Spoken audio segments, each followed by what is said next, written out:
I would like to welcome you to this fourth G20 conversation, which is themed today, Energy Transition and the Just Future, Financing Africa Green Ambition. I would like to recommend, if you missed the past conversations, I would like really to recommend you to look at our YouTube channel where we've covered Ubuntu diplomacy, we've covered Ubuntu economy, we've covered critical minerals over the past few sessions. So if you missed those, I would like to invite you to visit our YouTube channel. So for the first time in history of the world, an African nation, South Africa, is presiding over the G20 Summit. And we are hosting the G20 Summit as we speak in Johannesburg. We should be proud. As Africans, we should be proud of ourselves. We have made it. And I think this is a moment that is offered to us not only to have visibility, but it comes with responsibility to ensure that Africa stands strong and united. This is very, very important. So the series that we've started 4 weeks ago aim to capture the perspective of Africans who may not necessarily have a place at the table, but whose views are very important as we are transmitting the views of Africans to the decision makers. So your voice matters.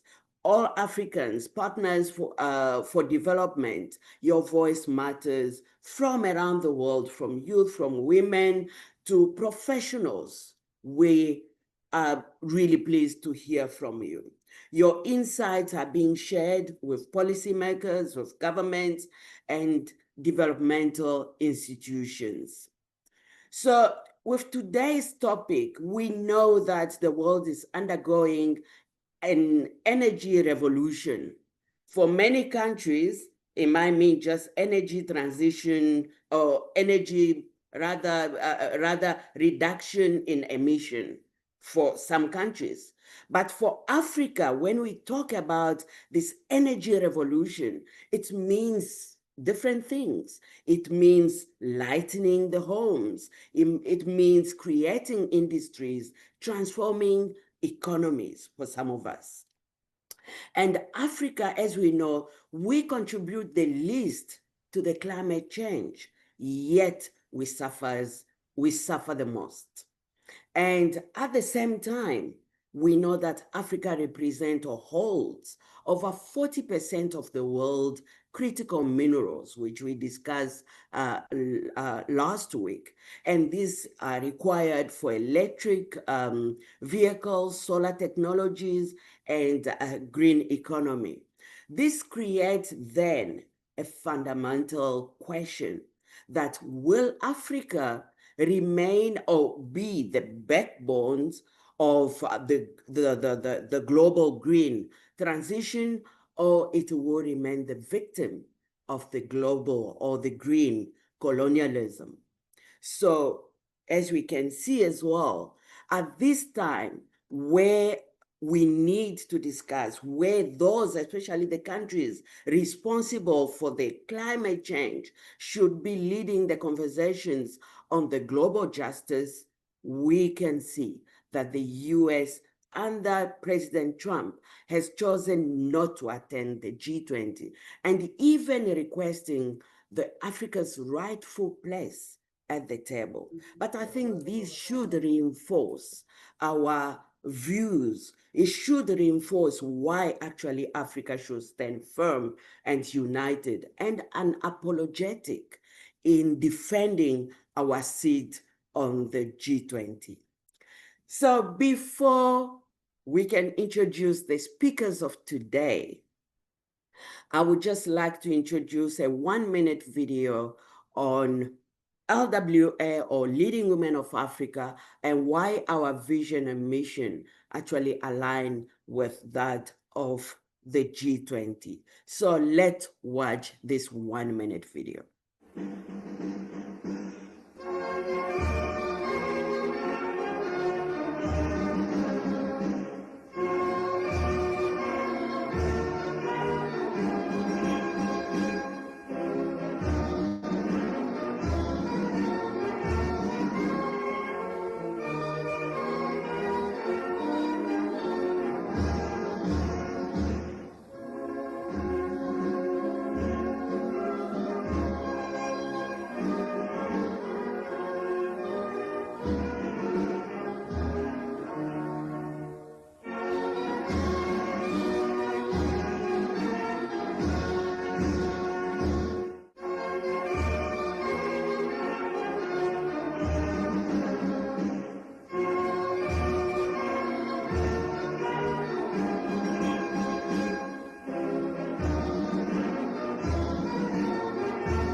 Thank you. Thank you so much. Partner with us, follow us, and be part of the LWA family. So, before we invite our speakers, let me just introduce you to one dynamic lady who will present to us a poem. Babalwa Fati. She's actually an internationally a registered auditor and recognized environmental leader, but who also happens to be a poet. So let's hear from Babalwa before, this is really just a warm-up before we could introduce you to our panelist of today. Babalwa, your poem, please.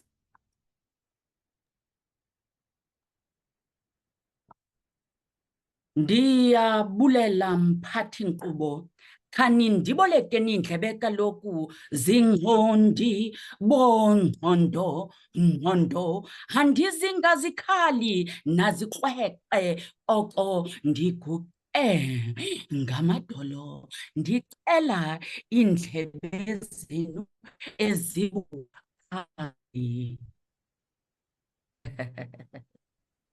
Let there be light as we gather to power our world, the African continent.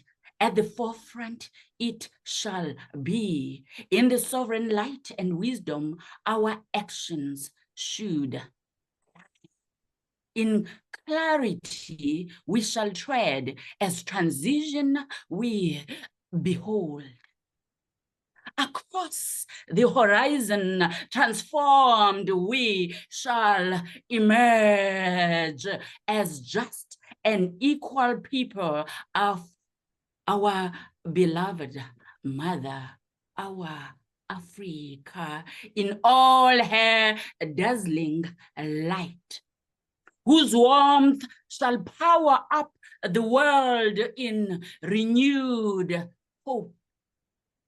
As clean energy she emits, and gaseous emissions she wipes out. Beloved Africa, in whose womb the minerals she carries, in whose bosom beneficiation longs to settle. In her care, her children are nourished.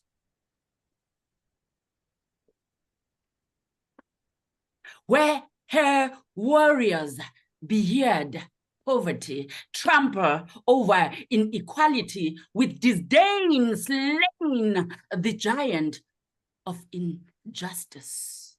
Her sunshine bedazzles. How then can she seek access to her own light? What transition would it be if she is left in the dark as her own light bedazzles others? You know, she embraces the sun and the wind, her expansive landscapes, the panels and turbines, it shall own. In her light, the world she powers. As the atmosphere she cleans, and gaseous emission it subdues. Even as the world unite, unity and togetherness, our Ubuntu echoes in the caves from where our forefathers carved resilience. It clicks in the chains of slavery, in the deceit of colonialism. Our Ubuntu still prevails. Our Africa still knows that with a missing rib we crouch. When our state of unity is dismantled, we do not survive. Even while the caves echo the past injustices, we still remember. Africa is still beaming. Her sun rays still bedazzle. So let there be light, healing and reparation. We long for each other's voices and hope the missing states, the missing United States, their allies, they convince to state their cause and stampede to seize with shoestrings. The cords of sovereign kingdom shall be tied, united in our views. We should tally in unity. Our home we shall find as the historic, separate, tectonic plates of Pangaea still remember through the artistic carved, separated geographic features. So we all long to kiss our fellow men as the world geography remembers, so our souls shall remember that before the Tower of Babel, we were all one. Divergent plates converge, seeking comfort they once knew in each other, bringing transformation in the world as we once knew it. We will speak in etched lines along our coastlines, a living map reminding us that our future rests on the memory of a shared act. Our life, the future of our children.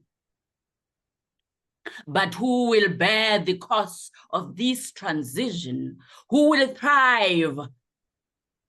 The sun carrier or the superpowers of this generation?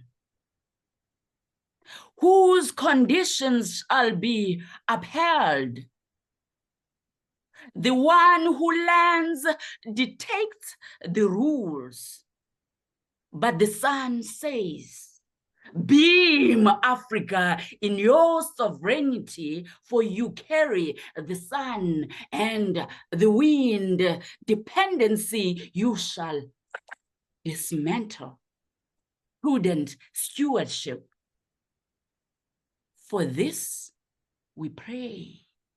No peddling in debt disguised as generosity. Security and safety in knowing that as we move forward, our light as Africa never diminishes.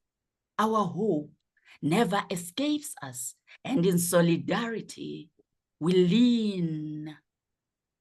This is a call to you, Africa, into a generation, into a regeneration, like a lizard would abandon her tail to loosen herself from the enemy's grip.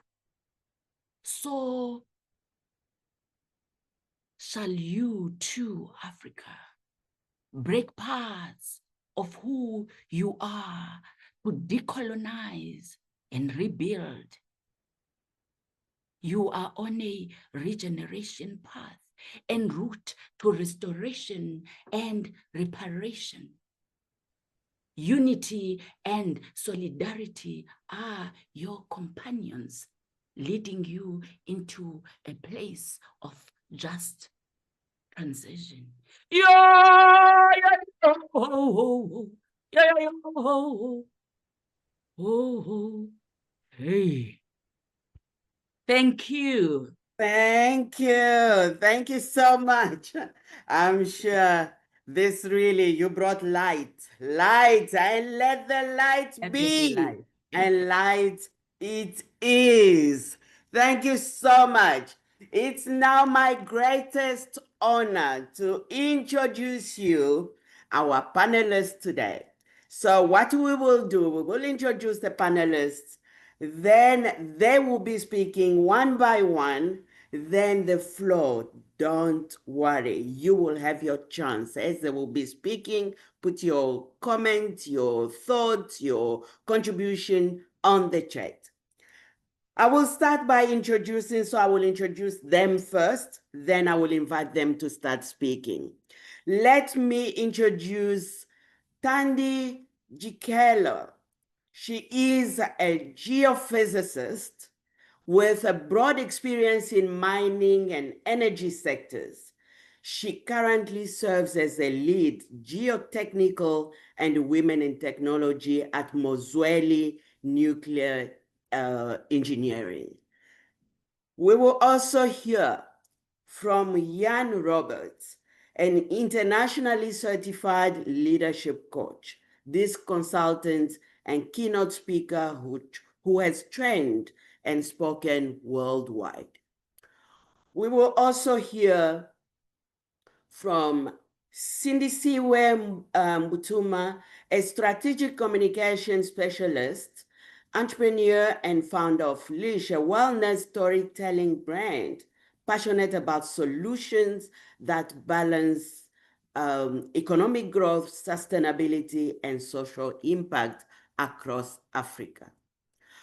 Next, we will hear from Mr. Claudius Mbuya, a passionate young leader committed to sustainable development, clean energy, and community empowerment across Africa. As a director of Cloughton Ham Ventures, she leads initiatives in electrical, electronics, and sustainable agriculture, with a strong focus on promoting organic farming and reducing pollution caused by harmful chemicals. Next, we will hear from Ponahaso Divine, who is a digital marketing strategist with roots in farming and passion in renewable energy. As a founder of Agritourism Divine, she helps farmers and clean energy innovators generate carbon credits, reduce emission, and adopt sustainable practices. And last but not least, we're going to hear from Prof. Billy, all the way from Malaysia. Billy Tang Shi Seng is a paraplegic farmer and a global change maker. I was just telling him earlier on that he is an inspiration. He is a founder and CEO of PWD Smart Farm Ability and Dean of Sustainable Food Security and ESG at Wellington Metropolitan University in Malaysia. Those are the speakers we will hear from this morning. Let us start with Thandi Jikelo from Mozweli Nuclear Engineering. Over to you, Thandi.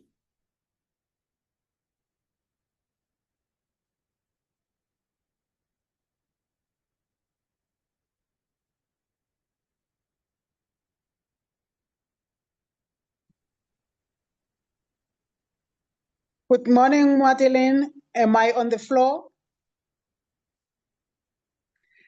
Thank you, Madeline. Good morning, fellow panelists. Good morning, Madeline. Good morning and good day to fellow listeners across the world.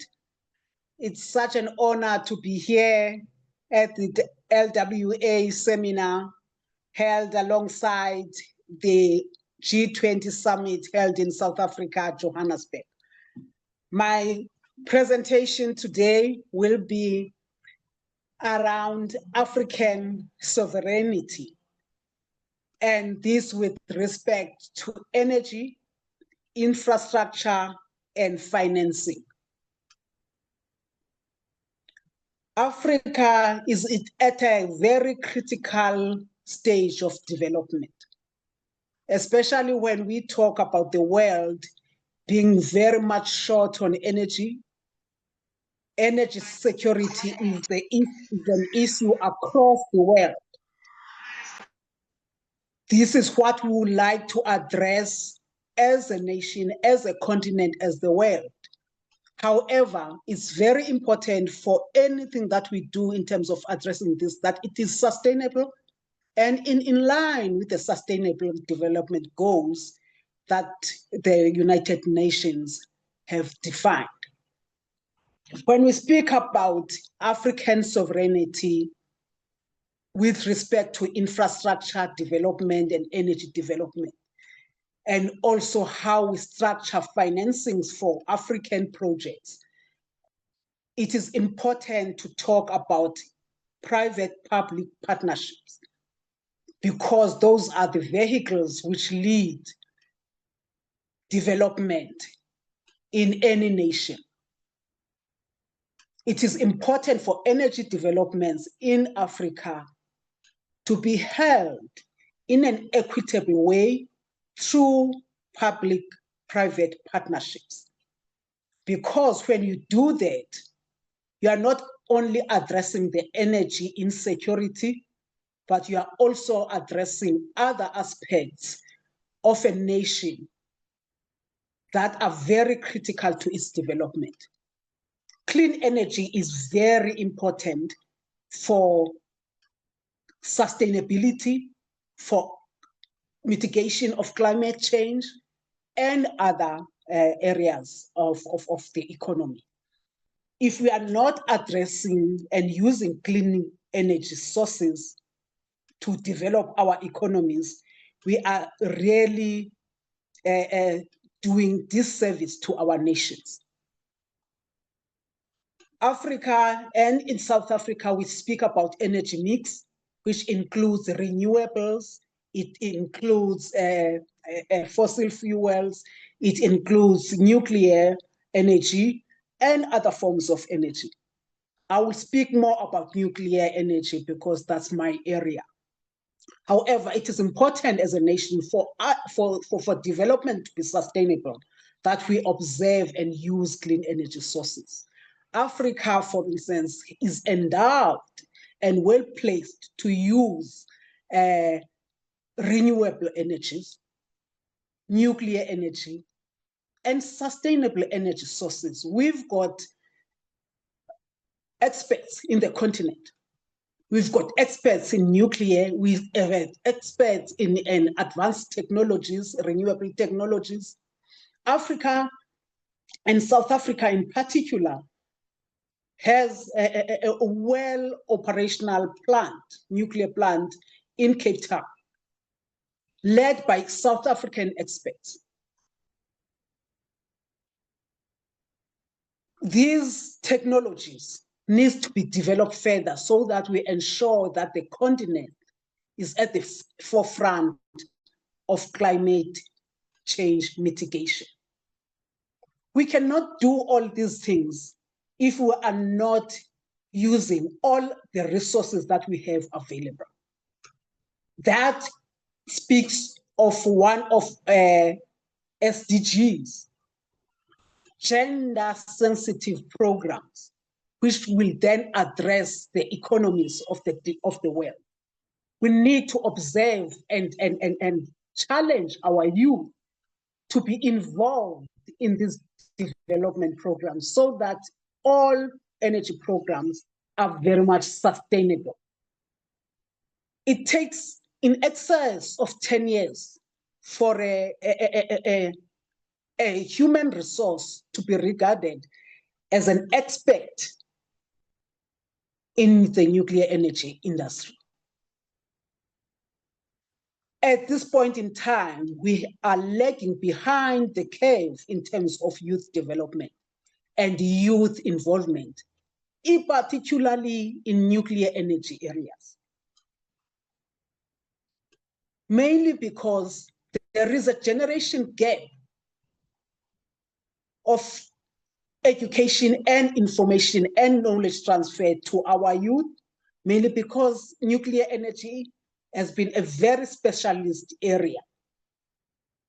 As a result, we need to address that generational gap, because if we don't do that, our future is in a serious problem.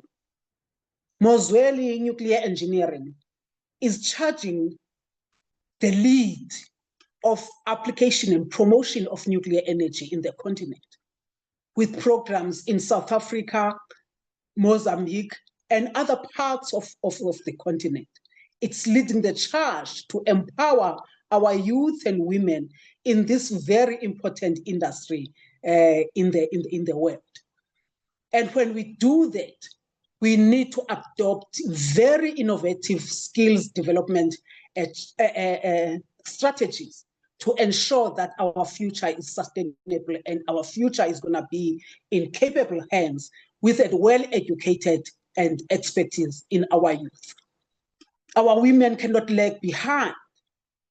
Like our late stalwart Nelson Mandela said, freedom cannot be achieved unless women have been emancipated from all forms of oppression. If it takes one woman 2 to 4 hours to fetch wood and have energy for her family, and another person a click of a button to have the same energy, there is no sustainability in that. Hence, we need to make sure that Africa gets sustainable energy programs. And it has all the resources. We have uranium in the country. We have the best sun. We have the coast that can fuel renewable energy, that can fuel solar energies, that can fuel nuclear energies. We need to be uncomfortable with the lack of development that is in our country now, the continent. Hence, I really say we need very innovative skills development.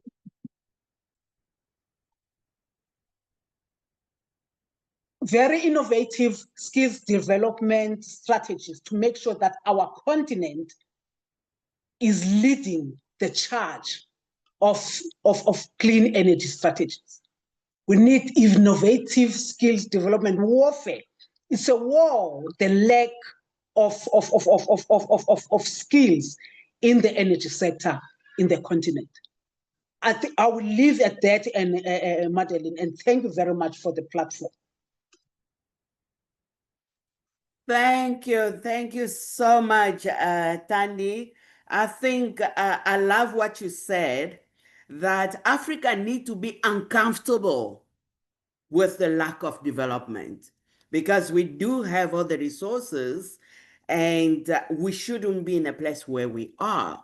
And your emphasis on youth and women, there is a gap that needs to be closed in the process of producing clean energy.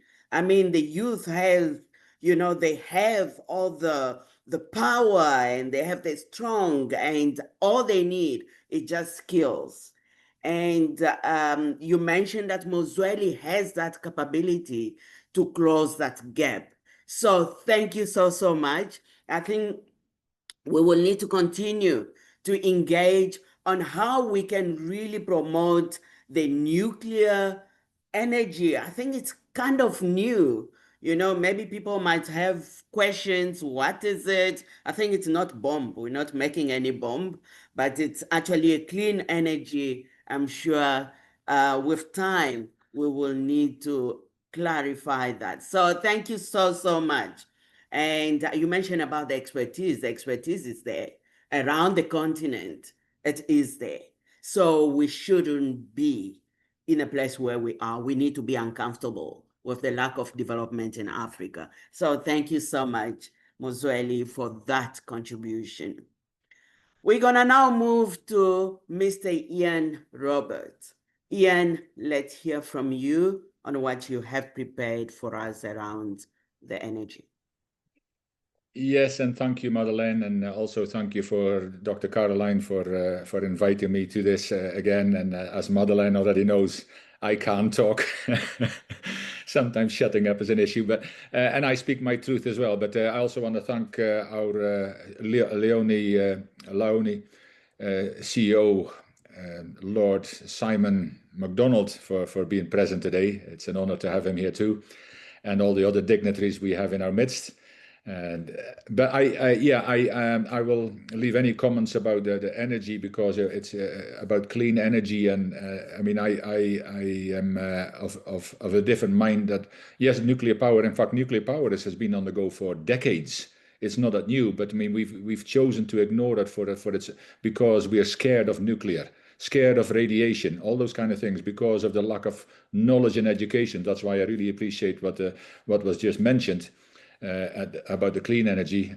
I also want to notice on the energy side that with what people don't know about China building something like a new coal-fired power plant about every week. But that is, and people, they think this is a bad thing, but what they don't know is I spoke to somebody who just came back from China, says the coal-fired plants they're building now with the latest technology, because after all, China rolls 15,000 engineers out of their programs every year easily. So they are very well skilled, and the coal-fired power plant are some of the cleanest power plants in the world. And people don't know that, because all the things that they've done, the filters and everything, he mentioned parts per million, but it's negligible, really. So I just want to mention that now, but I actually really looked into, when Dr. Caroline asked me, put the 4 points together, the one that really stood out for me is about attracting investment without losing sovereignty in Africa. So there's some lessons from Africa's path to true independence. And I think when we actually speak about Africa's attracting private and public investment, I mean, the challenge before us has always been clear. How can we secure the capital and technology we need to power our just energy transition without surrendering our sovereignty to external interests? I mean, I see it in farming as well. I see there's people very interested in farming, and I want to connect with all of them, because we are at the cusp of starting some major farming projects throughout Africa. But the sovereignty, actually, what it means is to have full control over our resources, our policies, and ultimately our destiny. See, because for African nations, this is the very foundation of sustainable development. We can't have anything sustainable, as we found out, to our own detriment in the past, because of how we have been controlled. See, we cannot afford to be beholden to foreign investors who impose conditions that prioritize profits over people, or whose debts demand undermining our policy autonomy. Now, a striking example, and I mentioned it the last time I was on as well, a striking example stand out in our continent today is President Traoré of Burkina Faso. See, because his bold decisions to turn down foreign investment offers that come with strings attached, is sending a powerful message. True independence is about freedom. Freedom from the financial chains of debt and conditions imposed by global investors, be they foreign governments, international banks, or multinational corporations, because these are also the very institutions that have done their best to keep Africa poor and economically enslaved to the West. And President Traore actually demonstrates that rejecting exploitive investments can actually pave the ways for genuine self-determination. See, Burkina Faso's sovereignty over quick capital signaling that Africa can and should define its path on its own terms. You know, it's about time we did this. And it doesn't matter whether we talk about any industry, about farming, about energy, all these kind of things. It's on our own terms. We have the knowledge, as I already mentioned. We have the skills in Africa. You mentioned that as well, Madeleine. We have the skills, we have the knowledge, we have the power, but we've never used that power because of a variety of reasons. And one of them is the problem with our mindset. So how can Africa broadly attract investment without losing sovereignty? Well, first of all, we must build strong, and the next word is important, transparent government framework. Investors want certainty, but it cannot come at the expense of our regulatory powers. See, clear laws, accountability, and another big one, anti-corruption measures create an environment where investments are mutually beneficial, not exploitive. And secondly, we need public-private partnerships, carefully negotiated to protect our social and environmental priorities. See, contracts must be fair, with clauses that ensure local job creation, technology transfer, and reinvestment into communities. Sovereignty lies in controlling those terms. And thirdly, African countries should diversify funding sources. See, beyond traditional foreign direct investment, we have options like climate finance, and people know how I feel about that, green bonds, and Pan-African institutions and institutional investors who actually do share our vision. So we must strengthen and unify through initiatives like the African Continental Free Trade Area to improve our collective bargaining position. And that's another thing. See, when will we become collective? We're talking about cross-border collaborations and partnerships. We can't even agree in our own countries on how to work together. We need to start working together in our own communities, because we have all these, and I said this before as well, we've got all these wonderful global goals, and that's exactly what they are, global goals. But we can think globally, but we need to act locally, because it's wonderful to have 17 different goals, but unless we start acting locally and we find out what the real needs are of the communities, one community at a time, one county at a time, one country at a time. When we start working locally, the same as I said before, I'm in leadership as well. Leadership changes in countries very rarely come from the top of leadership. They actually come from the people themselves. So when we put that into this context, whether it's energy or anything else, we shouldn't look at global goals. I find them fascinating. But they don't, apart from the fact that they don't work, they never worked before, and they won't work this time either. What will work is if we start asking locally, what are the challenges we have with our energy? And of course, the challenge is not really that we haven't got enough energy. We haven't got the technology to bring the energy to all the people who actually need it. The same as fresh water. The same as some of the other things. So if we think locally and actually solve the local problems one community at a time, if they fit in with the global SDGs, fine. If not, who cares? But finally, so we must strengthen and unify through initiatives like that African trade agreements, that we need to go across countries, but we need to start at the local communities. And finally, investment in capacity building is critical. See, if we develop our own expertise and infrastructure, we're not just recipients of investment, we become equal partners and innovators, reducing reliance on external dictates. See, my wife also a LOANI member, Dr. Artie Moore Roberts, she's actually at the G20 just now. She got the pleasure of being invited to that, and she's loving it at the moment. And that President Trump, another T, that he's not there. Well, bully for him. He's only a bully anyway. And the fact that he's not there, he has got no say in it. So we can leave him where he is. But President Traore, his stance reminds us that sovereignty is a non-negotiable pillar of our just energy transition and of anything else that we do. It challenges to be bold, to invest in ourselves, and to attract capital investment that respects our autonomy and uplifts our people. Now, in this vision, Africa's energy future belongs to Africans, with investments that empower and not enslave. Thank you. African energy belongs to Africa. Thank you, Ian. Thank you so much for that confirmation. But you also mentioned just sovereignty is non-negotiable. It's definitely non-negotiable. And your focus on working as a team, also to be a collective, to start local, meaning I think when you were talking, I just saw local solutions to local problems. That's where it starts before even we can move forward. But also you just recommended a few things, building a strong and transparent framework to create also anti-corruption measures, very, very important. So I think really you're just inviting Africa to own their own future when it comes to green energy as we move forward. So thank you so much for that contribution. Thank you so, so much. Let's move on now to Cindy Siwe Mbutama. Over to you, Cindy Siwe.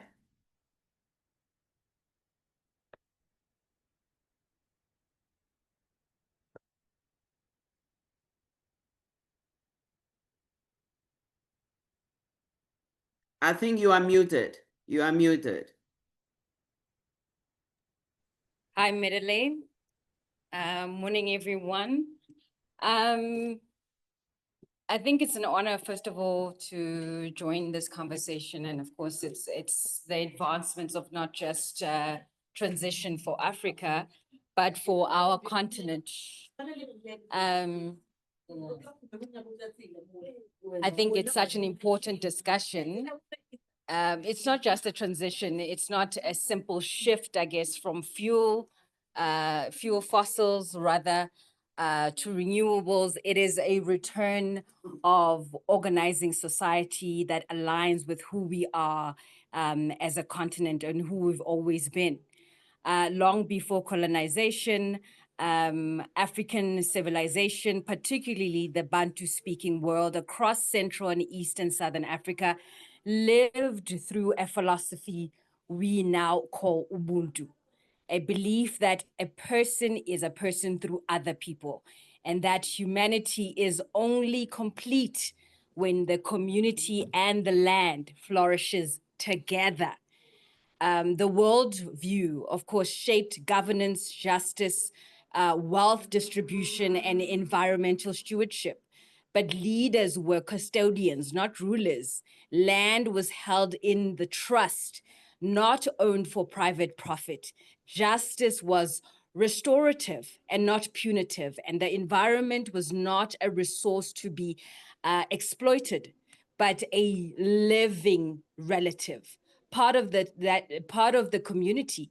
In many ways, Africa is not rediscovering climate justice. Africa is returning to it. What just energy transition means is in practical African terms. For instance, for Africa, a just transition must be development first, guided by Ubuntu principles that no one is safe until everyone is safe. It is a must that we expand energy access, because over 600 million Africans are without electricity, is a collective failure. It is a must that we create jobs and industrialize the continent, because prosperity is shared and it's not individual.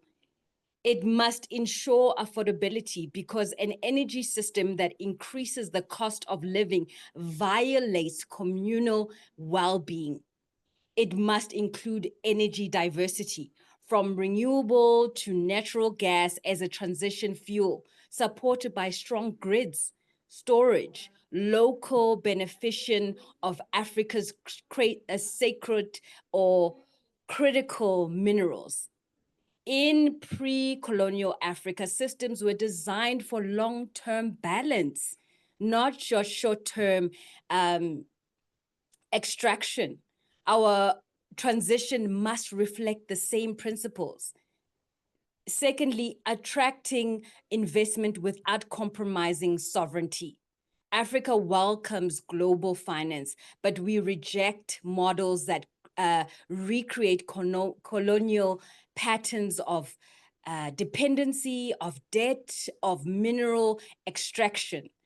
Our priority is strengthening African capital systems so that external financing becomes catalytic and not controlling.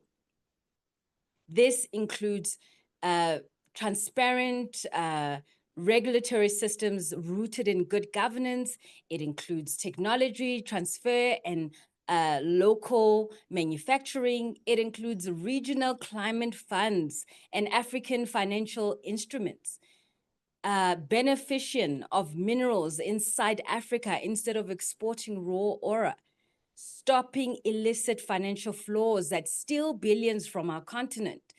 Leveraging Africa's USD 1 trillion in pension funds and sovereign wealth funds as clean, accountable equity partners.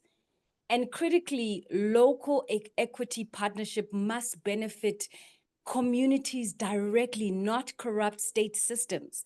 This is achieved through community trust, municipal development funds, open contracting, and independent regulations. Mechanisms that reflect Ubuntu, commitment to collective stewardship. Before we borrow externally, we must first close leaks, build industries that retain African wealth, stop the extraction of our minerals without value for return. Thirdly, lessons from South Africa's Just Energy Transition Partnership. The South African JETP teaches the continent that national ownership is non-negotiable. It shows the danger of loan-heavy packages that increase debt instead of unlocking development. And it reminds us that communities must be at center, because if people do not trust the transition, it will fail. Crucially, the JETP revealed that the grids are the backbone of Africa's transition. Without strong transition infrastructure, even the best renewable resources cannot be used. Ubuntu as an ethical foundation of Africa's climate approach. Ubuntu is not just a slogan, it is Africa's ancient civilization philosophy, a pre-colonial blueprint for justice, for collective well-being and environmental balance. Ubuntu teaches that a community thrives only when everyone thrives. Humanity and nature are interconnected. Leadership is in service, justice is restoration, and wealth is a shared responsibility. This is the spirit of Africa that brings to climate action. This is the lens through which we view fairness. And this is why Africa refuses to carry the reputation burden for crisis it did not create. Closing, finally, Africa's transition must be financially just, socially inclusive, environmentally balanced, and rooted in our own philosophy of communal life.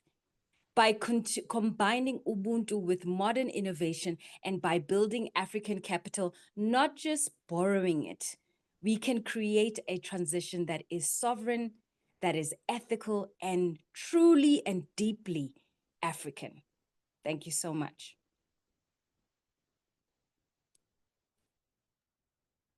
A model that is truly and deeply African. I think that's definitely what we need. Definitely what we need. And your emphasis on looking at the model that we have in South Africa, that the national ownership is non-negotiable, because that is really a starting point. But also you are looking at Africa have resources. Before looking at external financing, why don't we look into Africa? And I think John was actually alluding to that at the last meeting, that Africa, there's so many millionaires. Why can't we first reach out to them before reaching out to the outside? So, and I like the part where you say a collective failure, it is a collective failure on all Africans if we are looking at today that over 600 million people have no energy. This is a failure. I think, in my own word, I would say this is a sin. How can we? How can we live? And the way you define Ubuntu, that we cannot thrive. We can only thrive when everyone is thriving. So thank you for just reminding us that, but also reminding our leaders that they cannot sleep. They cannot sleep until every African has light, and we have all it takes for us to ensure that every African have light in his house. So thank you so, so much for that, Cindy Siwe. Now let's move to Claudius Mbuya from Kenya. Over to you, Claudius. Thank you very much, Madeleine. I see your name looks kind of unique. Hope I'm audible from Yes, you this are. side. Thank you, ladies and gentlemen, distinguished participants. First of all, also honored to share my thoughts on what a just energy transition means for Africa, and not only Africa as a continent, but as a home to millions, and how we can shape a path that protects our people, our future generations, our sovereignty, and our shared future as a continent. And when I've heard speakers who came before me speak about just energy transition, I'm also coming in to speak about it. I would really wish to look at it not just from a policy perspective, but from the lived reality of millions of Africans who still lack reliable, affordable, and clean energy. In most of our African countries, we realize that most of them are third world countries. We are still coming up as growing countries, or getting up to either the I'm second so world or the sorry, first world. Claudius. I'm so Yes, sorry. Are you able to put your video on, if possible? my video is on. I don't know whether you can see me. Let me just move close to my camera. I think you can now see me clearly. It's okay. Sorry for the interruption. And I was saying, I want to look this topic from not just a policy perspective, but from a lived reality of millions of Africans who still lack reliable energy, affordable, and also clean energy in their communities. And most of our African countries are still third world countries. Uh, Not my country left behind, though our president tells us every other day we shall get to where Singapore is in just some few years to come. And that's a positive side that we should also be having from different African countries.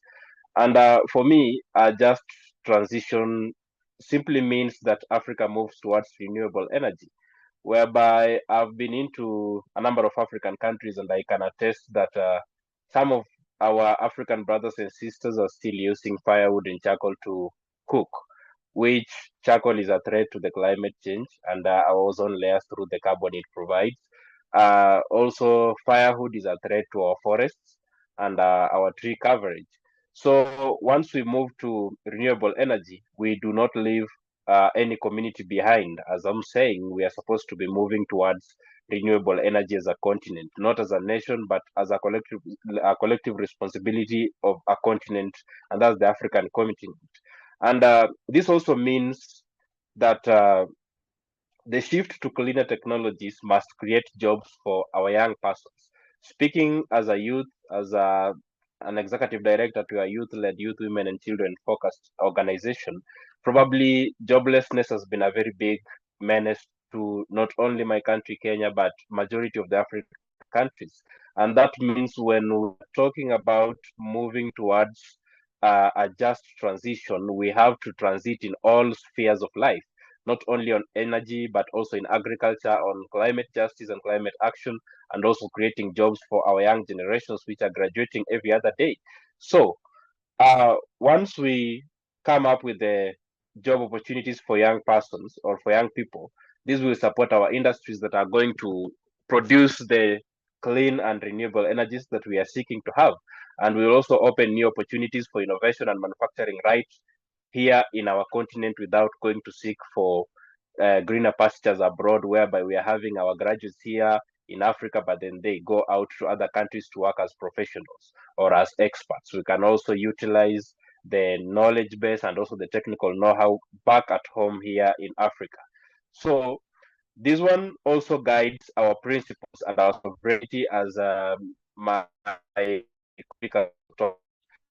It gives us a knowledge base that cannot be disputed, or it cannot be despised by maybe investors to come on board, since they will know that as much as we are going to invest in Africa, but then there is that technical know-how, we have human resource there. What they can only come in is resources, but then we have to have a very serious collective bargaining agreements that we need to have between we as the African countries and also the investors who are coming in to invest in the energy systems. And for instance, as Tandy said earlier, we need to attract significant investments. And for instance, my country is not left behind. We are trying to invest in the area where Tandy is an expert, that is in nuclear energy. And one of our counties here in Kenya, we are yet to start our nuclear energy project as a country. And you realize that by attracting investments, this means that we should never surrender our sovereignty at any point, as Yana said, that we need to have independence in all we are doing. And in most cases, Africa, we've tended to be susceptible to for lack of a better word, to pressures of investors who are coming back into our countries to invest in, because of maybe their financial muscles, or maybe the machinery they are bringing on board, or because of the investment they're coming on board with. But then, as Sindizwe talked about, the minerals that we have as a continent, the raw materials that we have that are being exported to foreign countries to go and make other complete products before they are brought back to Africa as imports. It looks bad when we can have such, but we don't utilize. I like the example that Yan used of Burkina Faso's president, that is Ibrahim Traore. He's a very young and promising leader who's coming up, and I would really wish that we could have such leaders in a number of countries here in Africa, more so the countries that are very rich with raw materials that are very great for making up clean energy, like the nuclear energies and other renewable energies that we need, maybe making wind turbines and other machinery that we can use to make clean and green energy to assist in the transition. And energy transition partnerships will provide important lessons for all of us in other countries, not only South Africa, not only Nigeria, not only Egypt, not only Tunisia, not only Kenya, but all other African countries. And this means we need to come up with a collective and a united point of view, as Ubuntu is bringing us together, not only as a slogan, but as a roadmap that will guide our activities as a continent. And once this happens, these lessons, it will teach us transparency, first of all, and also clear transition will also attract more credible financing. And by credible financing, I'm trying to shun away from loans, because also African countries have been very susceptible to loans. And talking about credible financing, I think we should now start bargaining more about grants, and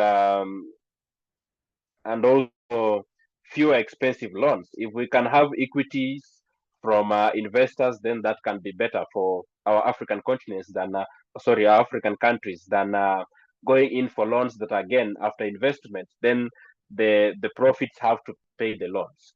So once we have maybe grants for the sake of investments, or even fewer expensive loans, and that is if only if we want transition that doesn't create new debt burdens for our countries. Most of our countries are still struggling to pay loans that were taken so many years, even when some of us were not yet born. But then they are being paid to debt, and even some of us are even contributing to the loans by paying the taxes to our countries. But beyond policies and financing models, I tend to believe that Africa's transition must also reflect on our values. What values do we have as a continent? What values do we have as countries? And especially this principle that all of us are singing, the principle of Ubuntu. I personally, or we are because we are, as Ubuntu says, as Africans. We are there because we are there. And one of our leaders here in Kenya says that we are Africans and Africa is our business. Then why can't we make Africa our business, not as an individual, not as a country, but as a continent, that we come together like we have the African Union that unites all the African countries for those who are member states. Why can't that lead us also to unity of coming up together as a continent when we are seeking investments in just transitions on the sides of energy, on the sides of agriculture, on the sides of climate change, and also on the sides of other investments? We can also start exporting uh, processed materials and complete products that are ready for the market, not only exporting raw materials that are going to be done value addition, then come back as imports. We can also do value additions. And Ubuntu calls us to purpose climate action that uplifts people, strengthens dignity, and deepens solidarity. And this reminds us that our development, our environment, and our humanity are interconnected. And with Ubuntu as our compass, as I've just said before, it will be as our roadmap. A just transition becomes not just a technical shift, but a moral and social transformation centered on people. And we are the people. We are the people who should have this at heart. As we get such platforms, let's use them for advocacy. And it can be good if we can have them not once, not twice, but severally. We can even decide to have in-person conferences for such discussions, because they will help us understand that this one needs to be at heart. It needs to be for us who are the people. And as we look ahead, I am confident that African can lead the world in demonstrating what a fair, inclusive, and locally driven energy revolution looks like, since we already have much that is needed. If we talk about uranium, it's really needed in so many countries and in so many industries, because it's very valuable and it produces lots of power, not only in line with lighting our houses or light or running industries, but also creating other forms of power like the nuclear power. The uranium is needed at some point. And once we can lead the continent, or rather the globe, and give them a roadmap on how we can have a fair, inclusive, and a locally driven energy revolution from Africa, it will be a challenge to so many people, because we'll also become a model continent where people now have to come to learn. We don't have to go to the Western countries also to learn from other people. And as I finish, I need to urge us that let us not forget that we have the resources, the creativity, and above all, the human spirit to shape a transition that works for all of us as an African continent, guided by the Ubuntu, which will act as our compass. Thank you very much. For that contribution. Thank you so much, Claudius, by just reminding us that we can lead the world. And I think I love that, that power coming, that vision, that aspirations coming from our youth. We can definitely lead the world and create a roadmap for the whole world. Thank you so much for that. And if we are Africans, we should make Africa our business. Why are we running from our own continent to go do business somewhere else? I think this must remind everyone that this is the time for Africa. We need to arise and shine because the future is now, with the youth like Claudia standing up and confirming that we can lead the world. Yes, we can. And yes, indeed, we can with our youth. Thank you so much, Claudius. We're going to invite another youth, Ponahasa Divine. Please, over to you. Inspire us, ma'am.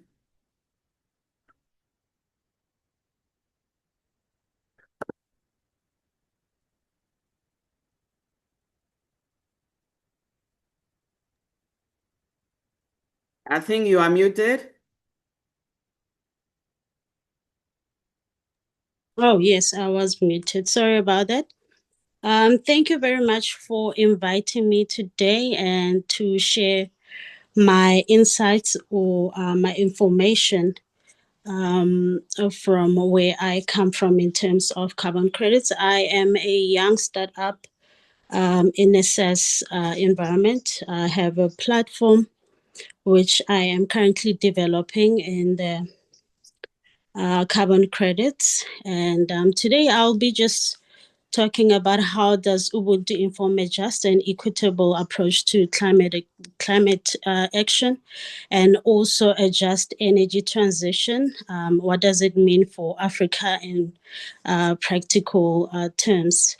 So, as I said, I'm just a digital marketing strategist with a strong foundation in farming and a deep passion for renewable energy solutions. I'm driven by transforming a platform that empowers farmers, waste management companies, and renewable energy innovators to generate carbon credits, to reduce emission and advance sustainable development.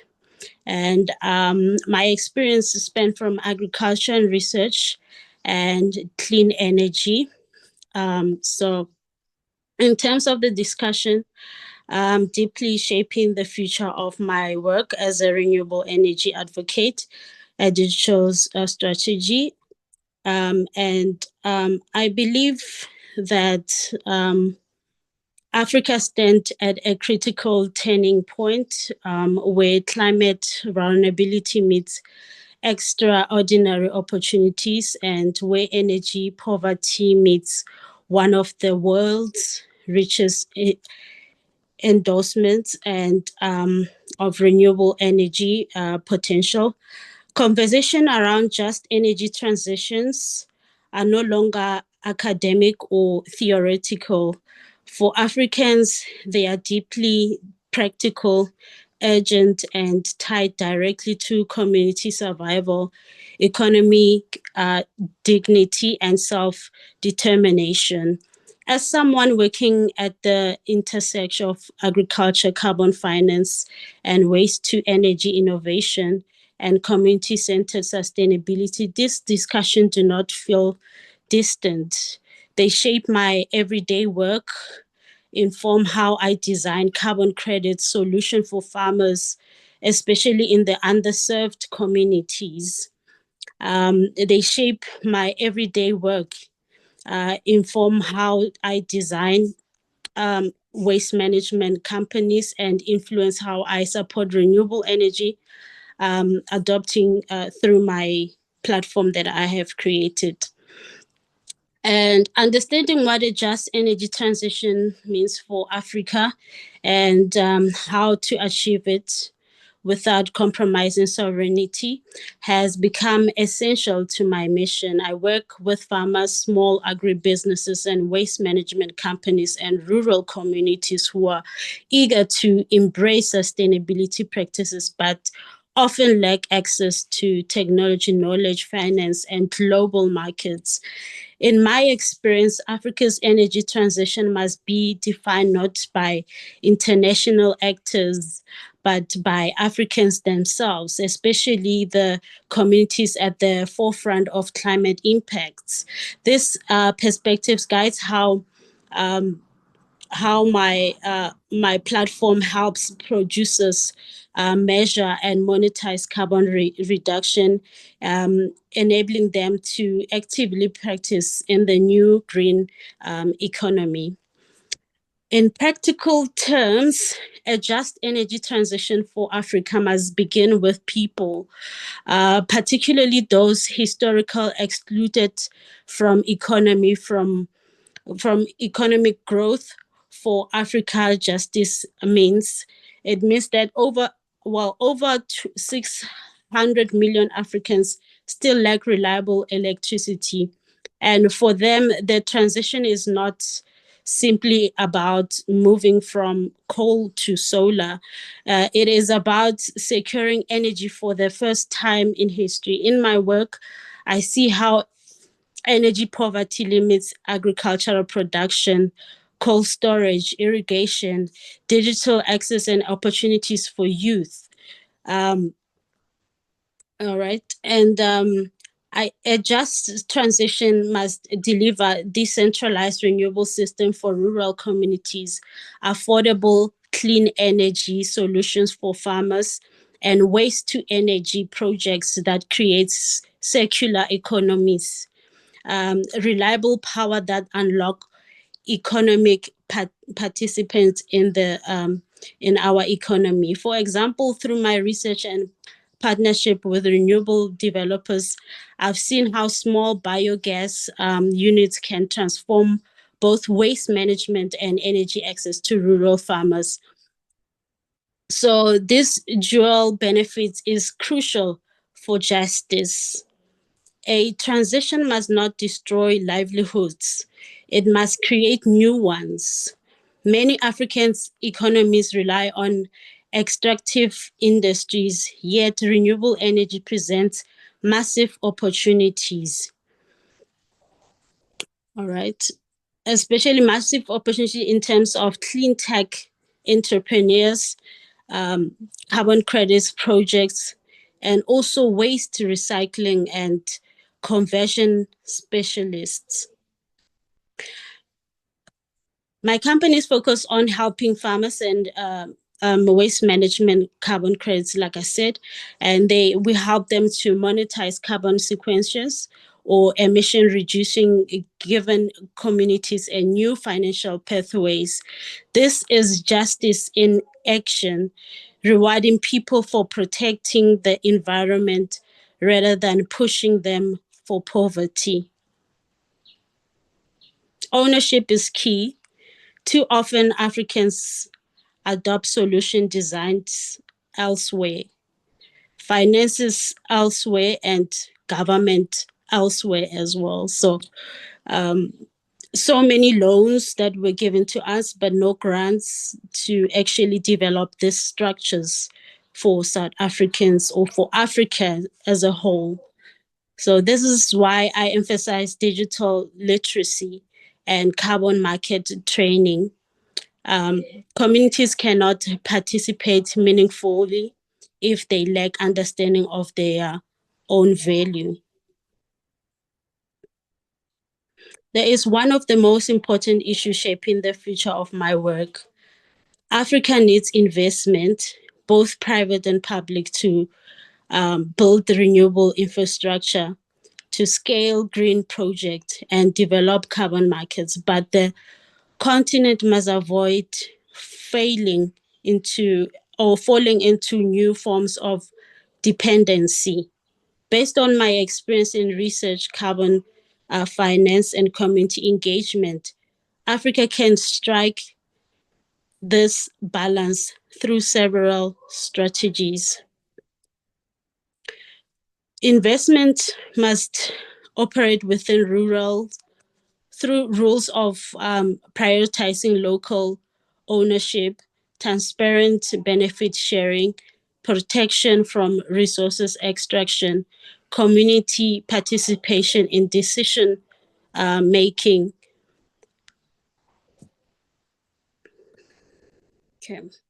Most African climate projects are small and community-based. Investors prefer large-scale initiatives.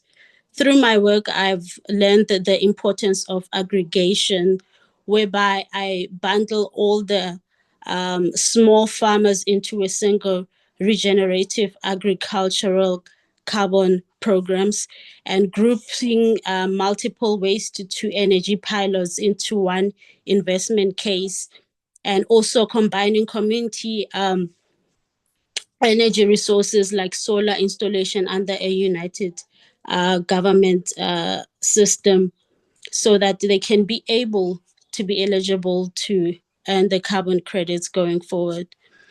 This ensures that public funding de-risk projects while private investors receive returns without gaining ownership of national assets. Okay. And South Africa's just energy transition has become a major case study in climate finance and a caution tale. As someone who works in renewable energy and follows carbon policies closely, I draw several lessons about the African just energy transition faces critical because only small percentage of a fund were granted. Most were mostly loans. This increased national debt and raises questionable about fairness. The less African countries must negotiate harder and demand more grant-based finance.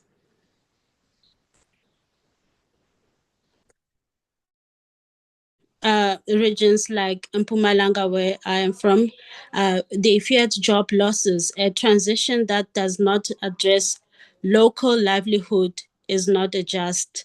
My work with farmers reinforces this. People need clarity about how green initiative will affect income, land use, and job security. Africa's experiences shows that climate partners must not become political tools. Sovereignty must remain central. As I engage with municipalities and farmers preparing for carbon programs, I constantly advocate for local ownership and transparent benefit sharing, lessons directly informed by the just energy transition experiences.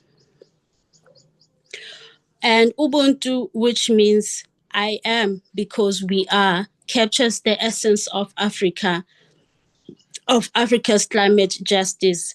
It reminds us that climate action is not merely technical, it is social, relational, and collective. No one should be left behind in the energy transition.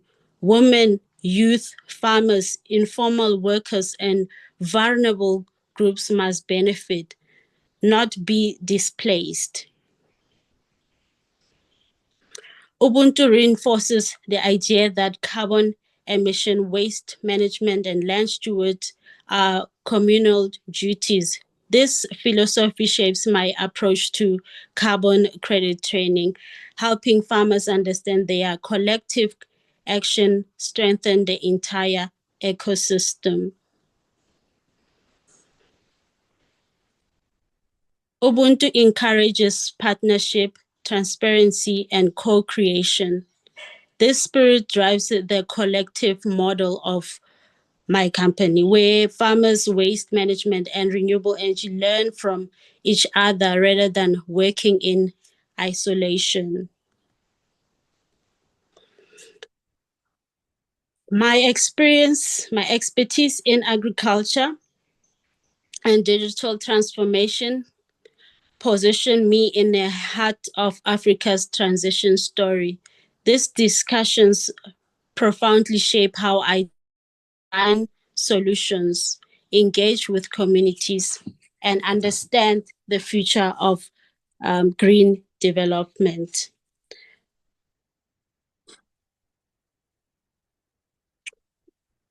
My goal through my company is to build a decentralized, community-led carbon economy, one where Africa does not merely supply carbon credits to the world, but lead in innovation and ownership and benefit for the future. Thank you very much. Wow, wow, wow. Ponakaso, thank you so, so much. Thank you. Definitely, I could see in you that story, that energy transition story that Africa needs. Thank you so, so much for sharing your full story. I was actually making notes and I'm like, this girl is talking not just from a book, but from experience.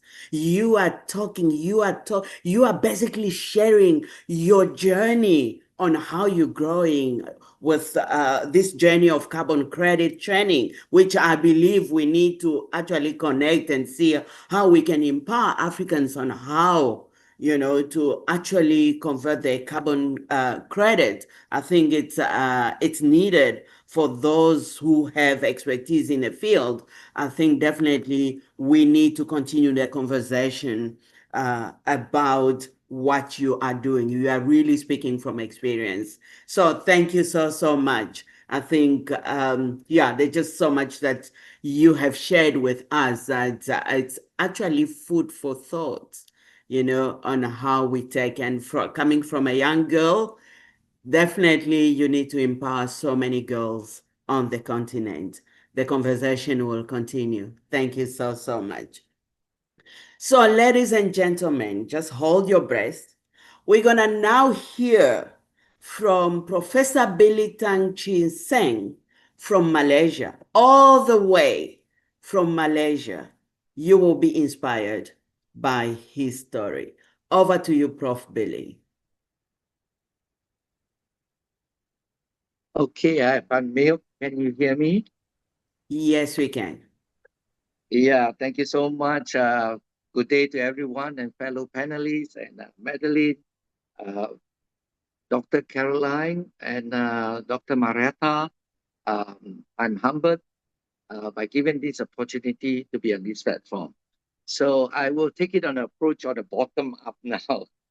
Yeah, good day, everyone and distinguished colleagues. Thank you for the opportunity to contribute to this critical G20 dialogue. A just energy transition for Africa must start at the micro level, with households, schools, informal settlements, and communities already living in the climate crisis. It cannot rely solely on billion-dollar mega projects.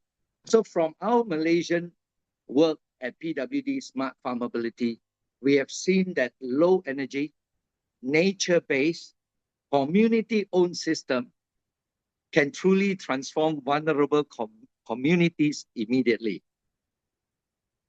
We have got 3 world first innovation.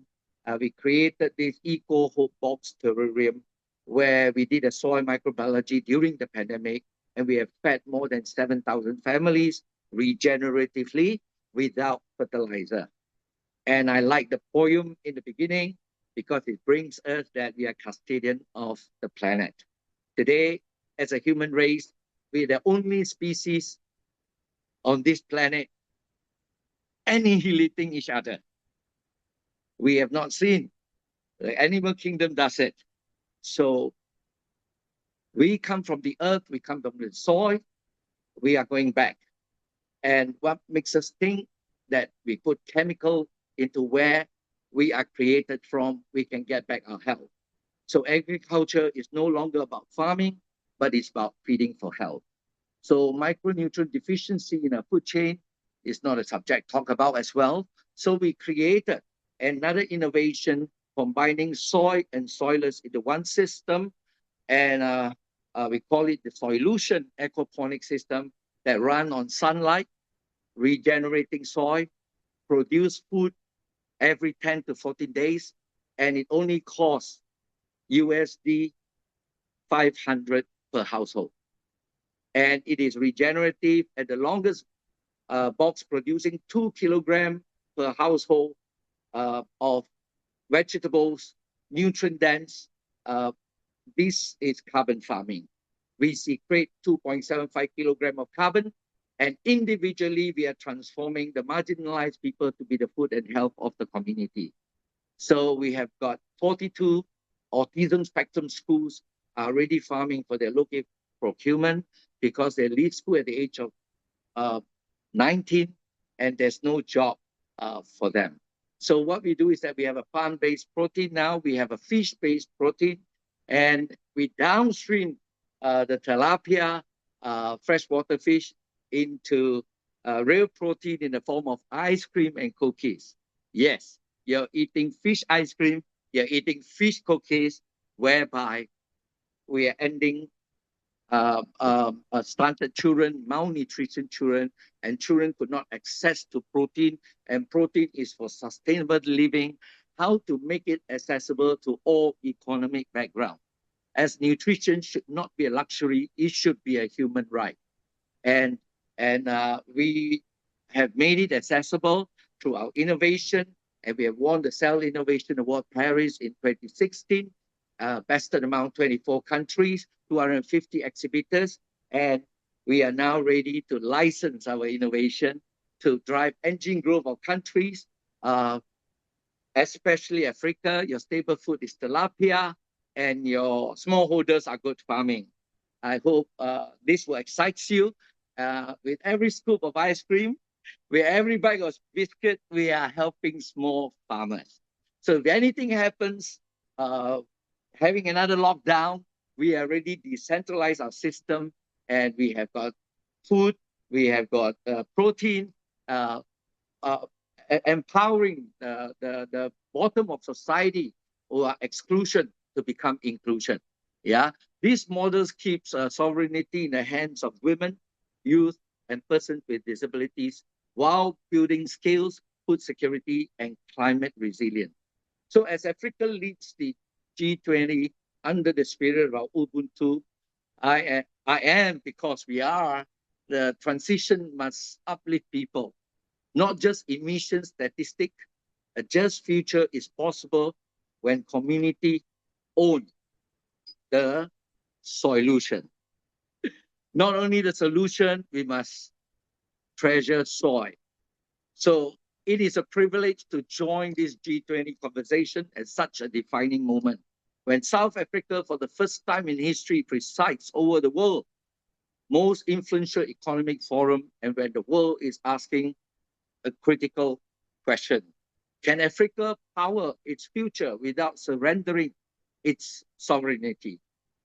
As a paraplegic farmer, I met with a serious accident, transected my spine 10 years ago, blinded my left eye, broken 6 ribs, how to rise up from the ashes of defeat and contribute back to society, and especially for nation building, and empower my marginalized and indigenous and the underserved community to humanize them. You know, we need a product to humanize these people, and we believe we have this innovation today. Yeah, and PWD Smart Family, my perspective comes from the ground up. That means from the soil to the soul, from exclusion to inclusion, from communities already living inside the climate crisis. And what we've learned is simple. A just transition must begin with people, not infrastructure. So let me put 3 points here. A just transition must start at the micro level. For Africa, a just transition cannot be theory. It must be practical, affordable, and community-owned. Many communities do not need billion-dollar green funds. What they need is reliable system that strengthens food security, water access, clean energy, local jobs, and resilience.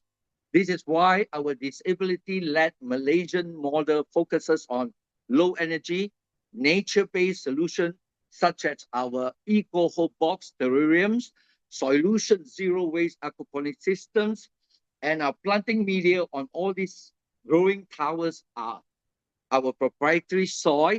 Within 6 months, earthworm came back on the floating soil. So we brought back biodiversity. We brought back the bees to our streets and to our homes. This is where when we lose biology, we lose ourselves, we lose saving this planet. And we go to the school, they could not even explain the nitrogen cycle, the photosynthesis cycle, and all of us know if photosynthesis economy is gone, human race will just be gone. So these systems operate with minimal electricity, harness sunlight, and regenerate soil, ideal for communities with unstable grids and high energy poverty. At just USD 500 per household or at USD 28,000 for a community incubator, not millions. We have fed 32,000 individuals. Financing without losing sovereignty, point number 2. Africa's renewable future must be built with Africans and for Africans. The continent holds, just now I heard, 40% of global critical minerals, the world's largest solar potential, and the world's youngest workforce. So this is a position of strength, but only if investment models protect sovereignty. So a sovereign transition means no climate debt traps, no extractive green colonialism, value addition happening in Africa, not exported away, fair contracts, transparent terms, and equitable profits. So the micro level climate finance, like our USD 500 model, keeps ownership in the hands of women, youth, and people with disabilities, building the very foundation of a just economy. So my disabled community now are farming for the sick people in their community. What do I say so? A lot of our region in Malaysia, we are one of the highest in cancer. So after chemotherapy, when you leave the hospital, what food choice do you have? Are we not going back to highly processed food and ultra processed food? And are we not going back to chemical food? This is what we want to change the narrative and flip the script. Come to the disabled community. We are part of the SDG and we have to be inclusive by 2030. I see a lot of hashtag no one left behind, but we are left behind. So we decided to work very hard to develop innovative systems that could address food insecurity, nutrition, accessible to all economic backgrounds, for it is a human right. Ubuntu as a guiding compass, South Africa's G20 presidential team, solidarity, equality, sustainability echoes the philosophy of Ubuntu. I am because we are. A just transition requires fairness in resource extraction, dignity in livelihood transformation, and solidarity with communities bearing the heaviest climate burdens. Ubuntu teaches that climate justice is not only technical, it is moral, it is relational, it is shared responsibility. As we begin this dialogue, I hope to contribute in a simple message that if Africa wants a just energy future, it must begin with the people who have been left out of the past. With small investment, community-led system, Ubuntu-driven partnerships, Africa can transition on its own terms, with its own strength, and with a model that lifts every household, not only national statistics. Thank you, and I look forward to our conversation. We look forward to. Thank you so much. I'm sure we've been really inspired by your story, but also the opportunity. So I would like to invite everyone in the room, and even after this meeting, let's engage with Prof. Billy, especially those in farming and sustainable farming. This is a time, let's engage with Prof. Billy to see if his model will be suitable for what we are doing. Definitely, I think there is an opportunity for collaboration. And thank you so much by just emphasizing the fact that nutrition must not be luxury. It's actually a human right. Everyone. And the just transition starts with people. So thank you for reminding us that. And we are in the room. I can see quite a number of conversation in the chat. Please continue to talk as we continue the conversation on the energy and just transition. So, well, ladies and gentlemen, so I will now go in the chat to see if there's anything, and I would like to maybe we only have 20 minutes to invite one or two people who would like to add their comment in what has been discussed today. There is much we are recording, so you will have time to re-listen to what has been shared today, so that we really can continue the conversation beyond this Zoom room. So one or two people, can I see your hand if you would like to comment on what has been discussed today? One or two hands, otherwise I am going in the chat and see what's going in here. Edna from Somaliland. Oh, thank you so much. We see you, we greet you as well. Ready to collaborate? Yes, let's collaborate where possible. Yes, only people can save Africa. So thank you for just reminding us on that. Right, and so many people praising Burkina Faso. Yes, we need to learn from one another. I'm sure the model of development that they are applying will definitely be suitable for other African countries, and we need more young people to lead our countries.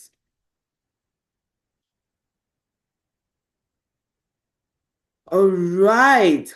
So if there's no more comment, I'm just looking in a chat. If you have any comments, please feel free to just jump in and say something.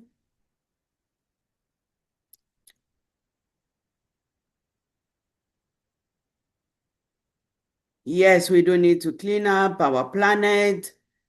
That for sure. We have to do that. Oh, thank you, Panahasa, for just adding more information in the group.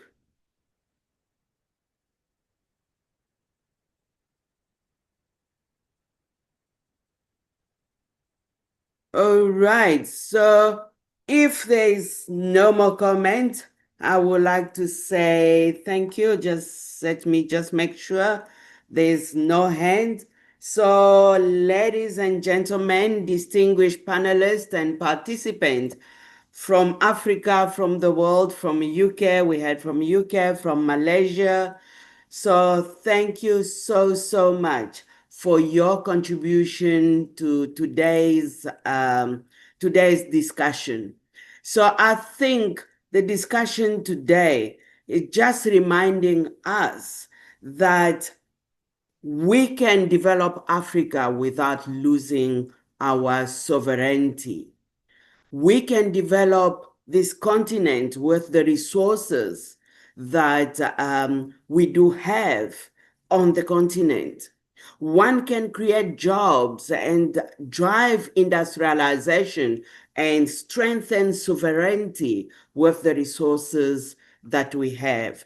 And at the center of all this is the community, especially the women and the youth, as we could hear today. The philosophy of Ubuntu has been again emphasized this morning that we needed to build the continent that we need. The just transition that we are talking about, it's not only for the energy, I think Claudius have said, it's actually across sectors of development where young people are looking for the job. So on behalf of leading women of Africa, I thank you for all your contribution and all your input into the journey that we are in. Let's celebrate the G20 in South Africa. Let's clap for our leaders who are meeting right now this week in South Africa to discuss, and we would like to encourage them as they meet to discuss about our future. We put them there. We commend them to actually come out of that with the solutions that will take Africa to the next level. So next, I would like to invite you again next Thursday when we close the series of this conversation, where we will be analyzing actually the Ubuntu diplomacy and evaluating the leadership of our leaders standing on the table for us and looking at the outcome of this week's discussion. We will then, I would like to invite everyone, follow the discussion, follow the meetings, I'm sure through the media, what is going on, what our leaders are discussing, so that comes next Thursday, let's wrap up with what was the outcome. Are we happy with the outcome of these meetings? Until then, let's continue the conversation. Let's continue to speak, connect, and act as we accompany our leaders through the G20 Summit. Thank you so much to everyone.